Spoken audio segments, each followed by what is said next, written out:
Уредување, промоција и заштита на Бислимската клисура, планинарска инфраструктурна основа за туризам и здрави навики, спортски можности за сите и жени за одржлив економски развој преку рурален туризам се 4 проекти кои што се поддржани во рамките на регионалната програма за локална демократија во Западен Балкан 2, финансирана од Европската унија, која ја имплементира програмата за развој на Обединетите нации, додека општина Куманово е корисник на средствата.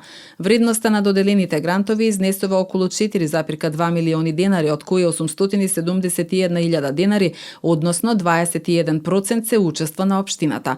Оваа програма се имплементира преку одделението за стратешко планирање, креирање политики, следење и ЛЕР. Од расположивите грант средства, најголем дел, односно околу 1,7 милиони денари, се доделени на проектот Уредување, промоција и заштита на Бислимската клисура на Сдруженијето Народен универзитет ЛАКАБЕР 2015 и Фондацијата за развој на мали и средни предпријатија.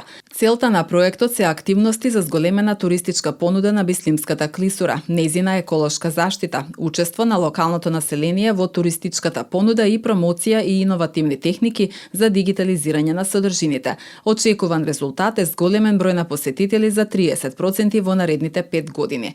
На Сдруженијето на планинари и заштита на планината Козјак 2013 ќе му бидат доделени 1,3 милиони денари, кои ќе ги потрошат за проектот Планинарска инфраструктурна основа за туризам и здрави навики. Со проектот ќе се идентификуваат, систематизираат и уредат 30 километри планинарски патеки, ќе обезбедат услови за адреналински туризам, ќе се едуцираат над 2000 ученици, а истовремено ќе се организираат и планинарски акции, еколошки тури и ќе се засадат 1500 садници. Главна цел е 15.000 млади лица и останати категории на граѓани од Куманово да спортуваат на отворено и да поминуваат повеќе време во природа.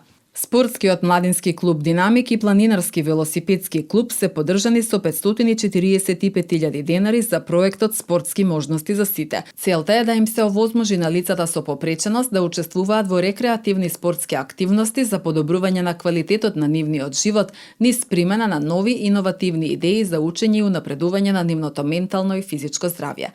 За проектот Жени за одржлив економски развој преку рурален туризам на Сдруженијето за поттикнување на локален и рурален развој УМА 100 и Сдруженијето за креативен одржлив развој Дива Перуника од Скопје се наменети 542.000 денари. Директни корисници на проектот се жители на селата Уминдол, Новосело и Пчиња.